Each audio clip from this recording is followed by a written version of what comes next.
ഇന്ന് ബ്രെഡ് കൊണ്ടുള്ള റെസിപ്പിയാണ്. വേണ്ട ചേരുവകൾ എന്താണെന്ന് നോക്കാം. 6 ബ്രെഡ് സ്ലൈസസ്. ഞാനിവിടെ വീറ്റ് ബ്രെഡാണ് എടുത്തിരിക്കുന്നത്. വീറ്റ് ബ്രെഡ് ഇഷ്ടമില്ലാത്തവർക്ക് സ്വീറ്റ് ബ്രെഡ് ഒഴിച്ച് വേറെ ഏത് വെറൈറ്റി ബ്രെഡ് വേണമെങ്കിലും യൂസ് ചെയ്യാം. ഓൾറെഡി ഇതിൻ്റെ സൈഡ്സ് ഞാൻ മാറ്റി വെച്ചിട്ടുണ്ട്. അത് വേസ്റ്റ് ആക്കില്ല, പിന്നീട് ഇതിൽ നമ്മൾ യൂസ് ചെയ്യുന്നതാണ്. അടുത്തതായിട്ട് 2 പച്ചമുളക് നെടുകെ കീറിയത്, കറിവേപ്പില, ഒരു മീഡിയം സൈസ് ടൊമാറ്റോ തിന്നായി സ്ലൈസ് ചെയ്തത്, അതുപോലെ ഒരു മീഡിയം സൈസ് സവാള തിന്നായിട്ട് സ്ലൈസ് ചെയ്തത്, ആവശ്യത്തിന് മഞ്ഞൾപ്പൊടി, ആവശ്യത്തിന് കടുക്. ഇനി ഇത് പ്രിപ്പയർ ചെയ്യുന്നത് എങ്ങനെയാണെന്ന് നോക്കാം. ഇനി നമുക്ക് ഈ ബ്രെഡ് സ്ലൈസസ് കൈകൊണ്ട് തന്നെ സോഫ്റ്റായിട്ട് ക്രഷ് ചെയ്തെടുക്കാം.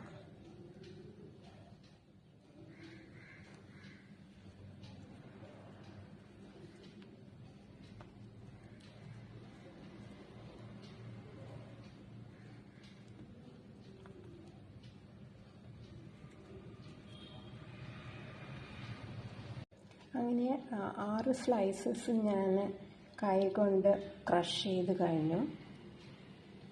ഇനി നമുക്ക് സൈഡ്സും കൂടെ ഇതുപോലെ ക്രഷ് ചെയ്തെടുക്കാം.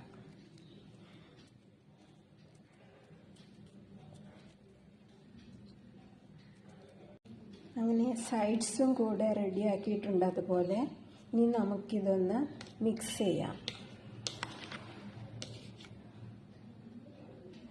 അങ്ങനെ സൈഡ്സ് ഓക്കെ. ഇനി നമുക്ക് അടുത്ത സ്റ്റെപ്പിലോട്ട് പോകാം. ഒരു ചീനച്ചട്ടി എടുത്തു, ചൂടായി കഴിഞ്ഞു. ഇതിലേക്ക് കുറച്ച് എണ്ണ ഒഴിച്ചു കൊടുക്കാം.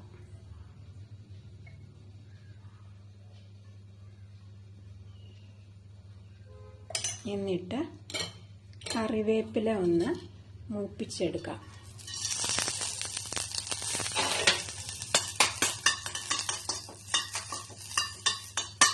കറിവേപ്പില റെഡിയായിട്ടുണ്ട്. ഇതൊരു പ്ലേറ്റിലോട്ട് മാറ്റാം. വീണ്ടും കുറച്ച് എണ്ണ ഒഴിച്ചു കൊടുക്കുക. അടുത്ത് നമുക്ക് പച്ചമുളക് ഒന്ന് മൂപ്പിച്ചെടുക്കാം.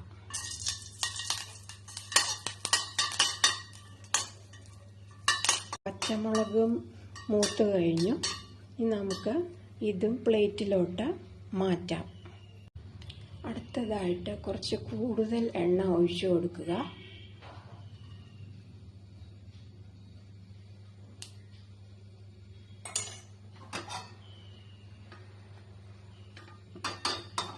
ഇതിലേക്ക് നമുക്ക് സവാള ചേർക്കാം.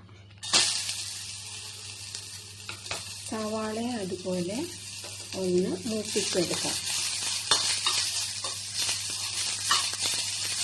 അങ്ങനെ സവാളയും റെഡി ആയിട്ടുണ്ട്. ഇതും നമുക്ക് പ്ലേറ്റിലോട്ട് മാറ്റാം. ഇനി അടുത്തതായിട്ട് ടൊമാറ്റോ മൂപ്പിച്ചെടുക്കാം.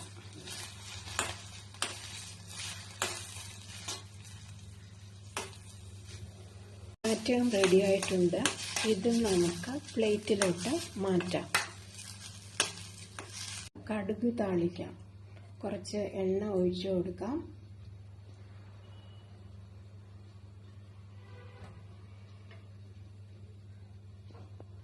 നമുക്ക് കടുക് ചേർക്കാം.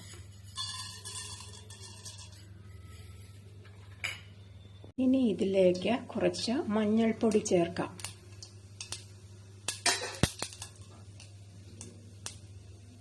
ഗ്യാസ് ഓഫ് ചെയ്യാം.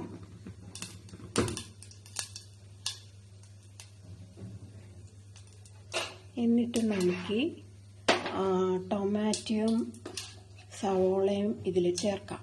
ഇതിലേക്ക് കുറച്ച് ഉപ്പ് ചേർക്കാം. വളരെ കുറച്ച് മതി.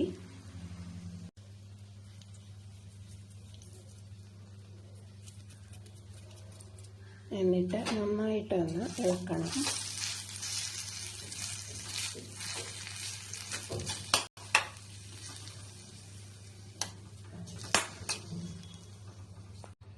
ഉപ്പ് നല്ലവണ്ണം മിക്സ് ആയിട്ടുണ്ട്.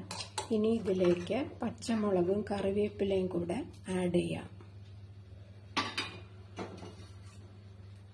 വീണ്ടും മിക്സ് ചെയ്ത് കൊടുക്കുക.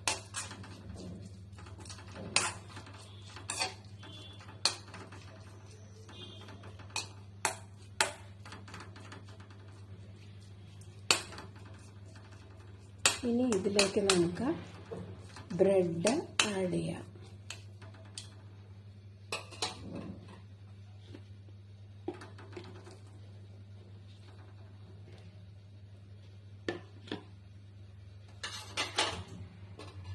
ഇനി നമുക്ക് ഇത് സോഫ്റ്റ് ആയിട്ടൊന്ന് മിക്സ് ചെയ്തതിന് ശേഷം ഗ്യാസ് ഓൺ ചെയ്യാം. ഇല്ലെങ്കിൽ ഇപ്പോഴേ ഗ്യാസ് ഓൺ ചെയ്യുവാണെങ്കിൽ അടിയിൽ പിടിക്കാൻ സാധ്യതയുണ്ട്.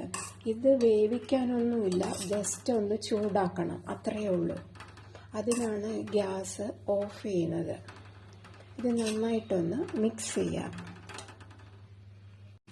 ഇവിടെ ഗ്യാസ് ഓൺ ചെയ്തു. സിം പൊസിഷനിൽ വേണം വയ്ക്കാൻ. ഇനി ഇതൊന്ന് ചെറുതായിട്ടൊന്ന് ചൂടാക്കിയെടുക്കാം.